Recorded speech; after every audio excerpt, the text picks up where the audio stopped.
ये तो बड़ी खुशी की बात है कि महाराष्ट्र धर्म स्वातंत्र्य अधिनियम जो रक्षाबंधन के दिन और 28 अगस्त को लागू हो रहा है। बात ऐसी है कि हिंदू महिलाओं को, लड़कियों को टारगेट करके लव जिहाद का शिकार बनाया जा रहा है। लव जिहाद के लिए आप सोचो, एक लड़के को 15 दिन की ट्रेनिंग लगती है कि लड़की के कौन से पार्ट पे क्या टच करेंगे तो उसका क्या रिएक्शन आ जाता है, फिर उसको कैसे फंसाया जाता है। उसमें लड़के की मज़ा तो होती है, उसके दोस्तों की मज़ा होती है, उसकी फैमिली की मज़ा होती है। उनकी फैमिली भी बहुत बड़ी बड़ी होती है, एक दो भाई नहीं है, सारे हैं, सारों की वो एंटरटेनमेंट हो जाती है। और फिर उस लड़की के ऊपर क्या क्या गुजरती है और वो लड़कियों को किस तरह से उनके घर में रखते हैं, क्या क्या खाना पड़ता है उन लड़कियों को। सरकार ने जो अभी कानून लाया, आप सुरक्षित रहेंगी, आपको लगता है? देखिए, मैं ये कहना चाहती हूँ कि अगर इन लड़कों को ट्रेनिंग दी जाती है कि प्लान ए नहीं काम किया तो प्लान बी, नहीं काम किया तो प्लान सी, उनको पैसे दिए जाते हैं, उनको बाइक दिए जाती है, उनको कार दिए जाती है, रेस्टोरेंट में लड़कियों को लेके जा, अच्छे से अच्छे कपड़े पहन, उनको गिफ्ट दे, बड़े बड़े मोबाइल फ़ोन गिफ्ट्स आते हैं, होटल तक लेके जाने के लिए उनको पैसे दिए जाते हैं। तो क्यों ना हम अपनी बच्चियों को अपने घर में, अपने स्कूल में, अपने कॉलेज में ट्रेनिंग दे, उनको बोले ये पोटेंशियल डेंजर है, इससे तुम बच के रहो। महाराष्ट्र सरकार ने महाराष्ट्र की महिलाओं को बड़ा तोहफा दिया है। रक्षाबंधन के दिन से 28 अगस्त से धर्म स्वतंत्रता कानून लागू करेगी। हमारे साथ काफ़ी महिलाएं हैं। सरकार ने आप लोग को बड़ा तोहफा दिया है। रक्षाबंधन के दिन जो कानून काफ़ी सालों से मांग किया जा रहा था, लव जिहाद को लेकर मामले आ रहे थे, ज़बरदस्ती शादी करने के मामले आ रहे थे, सरकार जो है रक्षाबंधन के दिन से ये कानून लागू कर दिया है। ये तो बड़ी खुशी की बात है कि महाराष्ट्र धर्म स्वातंत्र्य अधिनियम जो रक्षाबंधन के दिन और 28 अगस्त को लागू हो रहा है। बात ऐसी है कि हिंदू महिलाओं को, लड़कियों को टारगेट करके लव जिहाद का शिकार बनाया जा रहा है। मतलब उनके हर एक व्यक्ति के घर में कितनी महिलाएं हैं, कितनी बेटियां हैं, उनका डेटा करके, उनका स्ट्रेटेजी करके, उनको टारगेट करके फिर उनको लव जिहाद में फंसा के उनका धर्मांतरण की बात हो रही थी। अब इस कानून में बहुत सारे ऐसे प्रावधान दिए हैं जिसके कारण सच में सुरक्षा मिलेगी महिलाओं को। मतलब जैसे लाड़की बहन के माध्यम से जैसे आर्थिक समर्थता मिल रही थी, अभी उनको सही मायने में सुरक्षितता भी मिलेगी और हमें इसका बड़ा आनंद है। क्योंकि देखिए, अगर किसी को स्वेच्छा से भी धर्मांतरण करना है, ऐसा वो कहते हैं, तो इसके लिए हमें 2 महीने पहले आवेदन करना होता है। तो हमारे लिए ये बहुत इजी हो जाता है कि 2 महीने में हम इस बात का पता लगा सके कि उसके ऊपर कोई दबाव तो नहीं है, कुछ ब्लैकमेलिंग तो नहीं है, या कोई और बात तो नहीं है जिसके कारण वो दबाव में आके धर्मांतरण के लिए आवेदन कर रही है। या फिर अभी जैसे जनसंख्या बढ़ाने के लिए या जनसंख्या का अनुपात बिगाड़ने के लिए जो धर्मांतरण के माध्यम से जो दूसरे धर्म के बच्चे पैदा करने का उन्होंने जो षड्यंत्र उनका है, उसके ऊपर भी रोक लग सकती है। और प्रभावी तोहफा है आपके लिए, बड़ा तोहफा है।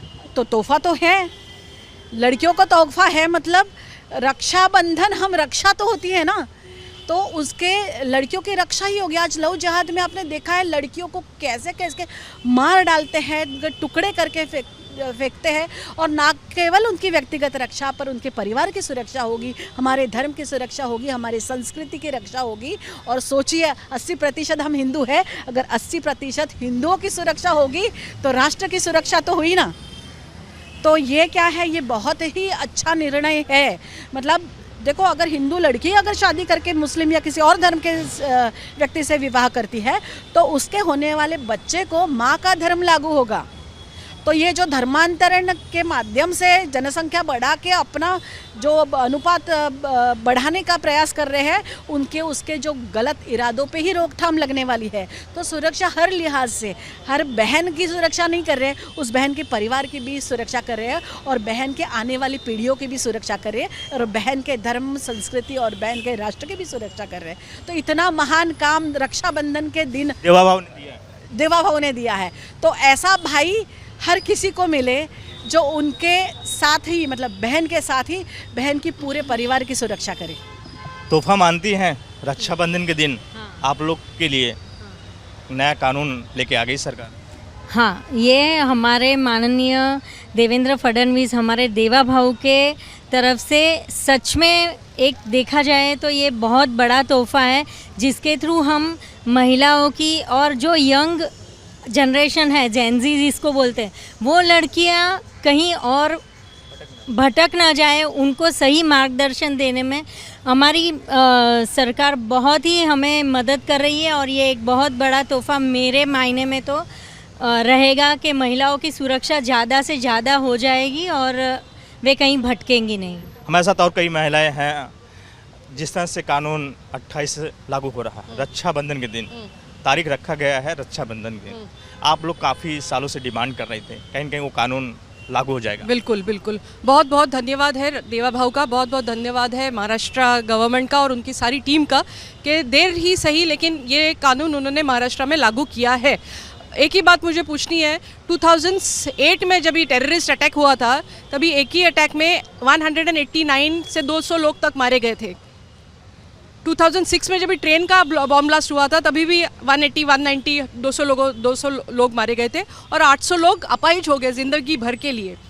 तो उस ट्रेनिंग के लिए उन लड़कों को कितना ट्रेनिंग देना पड़ता है, ऐसे लोग पकड़ने पड़ते हैं, उनको ट्रेनिंग देना पड़ता है, सालों तक उनकी ट्रेनिंग चलती है, फिर उनको इन्फिल्ट्रेट करना पड़ता है भारत के अंदर, फिर बॉम्ब ब्लास्ट होते हैं, फिर वहाँ से एम्यूनेशन आता है, उनका स्लीपर सेल होता है।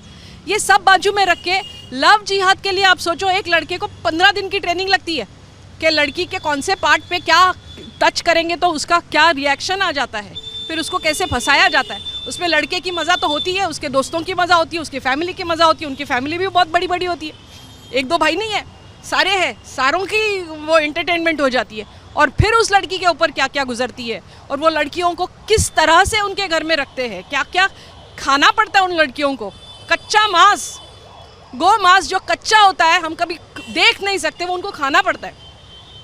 तो बहुत ही अच्छा काम किया है देवा भाव ने, उनको दिल से मैं थैंक यू कहती हूँ कि देर ही सही लेकिन देर आए दुरुस्त आए, बस इतना है। और एक बात है, जो अल्पवयीन लड़कियाँ हैं उनके ऊपर अगर ऐसा कुछ धर्मांतरण का वगैरह ज़बरदस्ती से करा दिया गया तो उनका जो लॉ उन्होंने स्ट्रिक्ट किया है वो थोड़ा और स्ट्रिक्ट करे। मतलब आप कह रहे हैं 7 साल की सज़ा जो किया गया है और ज़्यादा कड़ा किया जाए?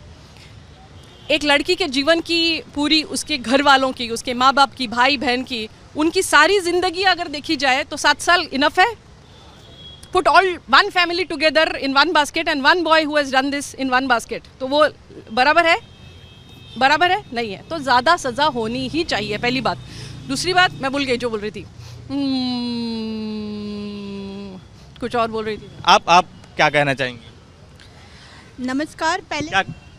नमस्ते। पहले तो मैं अपने सरकार का धन्यवाद करना चाहूँगी कि इन्होंने जो इतना अच्छा लॉ जो हमारे लिए लाया हुआ है और लड़कियों को जो तकलीफ़ होती थी इतने सालों से उसका कुछ सॉल्यूशन लाया हुआ है। लेकिन मैं इतना ही कहना चाहूँगी कि ये लॉ बहुत कठोर होना चाहिए, इतना कठोर है क्योंकि जब सामने वाला लड़का एक लड़की पे जब ये प्रहार करता है, जब ये सोच रखता है कि वो कुछ भी कर सकता है और कभी भी कर सकता है और कानून क्या और कुछ भी क्या, सिर्फ क्या होगा, छोटा मोटा ही कुछ ना कुछ बदलाव होगा ना। अगर कुछ हमें कुछ पनिशमेंट भी मिलेगी तो छोटी सी पनिशमेंट मिलेगी। और हम उनके लिए जो इतने सारे लोग जो बैठे हुए हैं हेल्प करने के लिए, ये सारी चीज़ें करने के लिए उनको ट्रेनिंग दी जाती है। अभी जो अब सुरक्षित रहेंगी, आपको क्या लगता है आप सुरक्षित रहेंगी? बेटियां तो सुरक्षित रहेगी लेकिन हमारे में भी वो ट्रेनिंग वगैरह देनी चाहिए, स्कूल में देनी चाहिए, कॉलेजेस में देनी चाहिए, सब जगह पे ट्रेनिंग होनी चाहिए। अब सरकार ने जो अभी कानून लाया है, आप सुरक्षित रहेंगी आपको लगता है? देखिए, मैं ये कहना चाहती हूँ कि अगर इन लड़कों को ट्रेनिंग दी जाती है कि प्लान ए नहीं काम किया तो प्लान बी, नहीं काम किया तो प्लान सी, उनको पैसे दिए जाते हैं, उनको बाइक दिए जाती है, उनको कार दिए जाती है, रेस्टोरेंट में लड़कियों को लेके जा, अच्छे से अच्छे कपड़े पहन, उनको गिफ्ट दे, बड़े बड़े मोबाइल फ़ोन गिफ्ट्स आते हैं, होटल तक लेके जाने के लिए उनको पैसे दिए जाते हैं। तो क्यों ना हम अपनी बच्चियों को अपने घर में, अपने स्कूल में, अपने कॉलेज में ट्रेनिंग दे, उनको बोले ये पोटेंशियल डेंजर है, इससे तुम बच के रहो, लड़के तुमको कैसे कैसे फंसाएंगे और तुमको कैसे कैसे अपने आप को बचाना है। दरवाजे के बाहर तुम सलिया रखो आयन की और एक सोने का कंगन रख दो या कान का रख दो, क्या उठाएगा पब्लिक? सलिया उठाएगा, सोना उठाएगा? तो जो सोना है वो लड़कियां हैं और वो जो है वो लड़के हैं। तो अपनी लड़कियों को, अपने सोने को जैसे हम प्रोटेक्ट करते हैं, संभालते, बचपन से अपनी लड़कियों को पता होना चाहिए कि दरवाजे से, घर से बाहर पैर रखते ही ये पोटेंशियल डेंजर तुमको सहना पड़ेगा। तो you have to be strong enough. और दूसरी बात, चलो एक बार हम बच्चों को बोल दे कि हम अपना हिंदू धर्म है, हिंदू धर्म से ही दोस्ती करें, वो लोग नाम हिंदू के लेके आते, कलावा पहनते, तिलक पहनते, मंदिर चले जाते, फिर समझ में आता है कि अरे या तो ये तो था ही नहीं। उसके लिए क्या है, उसके लिए भी महाराष्ट्र, मैं ये नहीं बोल रही कि सिर्फ गवर्नमेंट की ही रिस्पॉन्सिबिलिटी है, फैमिली की भी बहुत बड़ी रिस्पॉन्सिबिलिटी है, उस लड़की की माँ की, उसकी दादी की, उसकी नानी, उसकी मौसी, जो भी घर में है साथ में, plus school and colleges, coaching classes की भी ये जिम्मेदारी है कि अपनी बच्चियों को, अपने बच्चों को, जैसे अभी एंटी ड्रग्स का किया था डोम में वर्ली के, वैसे ही एंटी लव जिहाद का भी इतना बड़ा प्रोग्राम होना चाहिए। स्कूल्स कॉलेज से लड़कियों को ला के उनको बताना पड़ेगा कि कैसे उनको फंसाया जाता है। अब कुछ मिलेगा जब कानून बन गया है, कानून पास हो गया है, अब लागू हो गया है, 28 से लागू हो जाएगा, कहीं न कहीं अब जो है, जो करने वाले हैं उन पर लगाम लगेगा। लगना तो चाहिए, ऐसा होना चाहिए, मैं बोलूँ कि डर के मारे कोई ये सोचे ना कि मुझे अगर हिंदू लड़की ब्राह्मण को फंसा के अगर 14 लाख रुपए मिलने वाले हैं तो वो भी मुझे नहीं चाहिए, क्योंकि मुझे जो सफ़र करना पड़ेगा, मेरी फैमिली को जो सफ़र करना पड़ेगा, जो बुलडोज़र मेरे घर पे चलेगा, वो ज़्यादा नुकसानदायी होगा। तो इतना स्ट्रांग होना चाहिए। आई अंडरस्टैंड, हम सेक्युलर है, हम डेमोक्रेटिक है, हम ये है वो है, लेकिन जो योगी बाबा का डर है ना, आज पूरी दुनिया में डंका बजता है उनका। क्या ये कानून में लाना चाहिए था बुलडोजर? वो मैं नहीं बोल सकती, वो बड़े लोगों के सोचने की बात है। ओके, वी आर कुछ लगाम लगेगा? लगाम तो लगेगा, और बात ऐसी है कि आज तक ऐसे कोई कानून ही नहीं था। शायद हो सकता है कि ये बहुत कठोर ना लगे, लेकिन शुरुआत तो हुई है, कानून तो बना है। जैसे जैसे केसेस आएंगे, अनुभव आएंगे, तो वैसे अमेंडमेंट होते जाएंगे, इसमें और स्पष्टता आती जाएगी, और स्पष्टता के साथ कठोरता आती जाएगी। अब हम आपको बताते हैं बड़ी समस्या हमारी, हम बहनों, मतलब बड़े लोगों की बात करें, लेकिन हमारी बहनों की बच्चियां जो है, जो स्कूल में हैं, स्कूल में उनको टारगेट किया जाता है। माइनर लड़कियों को, जो विद्यार्थिनी होती है, वो मतलब छात्राओं को दूसरी माइनर छात्राओं द्वारा, मुस्लिम छात्राओं द्वारा ब्रेन वॉश किया जाता है इस्लाम के प्रति धर्मांतरित करने के लिए। उनको ऑनलाइन कई ऐप वगैरह दिलवाए जाते हैं, और इसके ऊपर कोई केस करने जैसा कोई प्रावधान ही नहीं था। अगर पुलिस के पास हम जाए, अब कानून बन गया है, आप खुश हैं? हाँ, तो खुश है बिल्कुल। सुनिए तो आप, तो पुलिस के पास जब हम जाते थे तब ऐसे बोलते थे कि हम कौन सी धारा इस पे लगाए, आप समझते हो? तो माँ बाप के लिए भी समस्या होती थी। अब ये होता है कि एकदम माइनर के लिए अगर कर रहे हो आप, तो उसके ऊपर कठोर भी मतलब धाराएं भी है और पनिशमेंट भी है, और प्लस पुलिस के लिए ये है कि पुलिस उसके ऊपर धाराएं लगा सकती है, और न केवल जो धर्मांतरण कराने का प्रयास कर रहे हैं, लेकिन उसका सपोर्ट सिस्टम है वो सारा इसके चपेट में आ जाएगा, और ये बड़े बड़े नेक्सस ओपन होते जाएंगे। और ये क्या है, ये एक्सेप्टेंस। ऐसे तो हम लव जिहाद सुन के भूल जाते हैं, लेकिन एक भी लड़की के साथ कुछ हुआ तो ये क्योंकि अधिनियम बना है, कानून बना है, तो लोगों को वो दिमाग में रह जाता है, वो भूल नहीं पाते हैं कि ऐसा नियम है।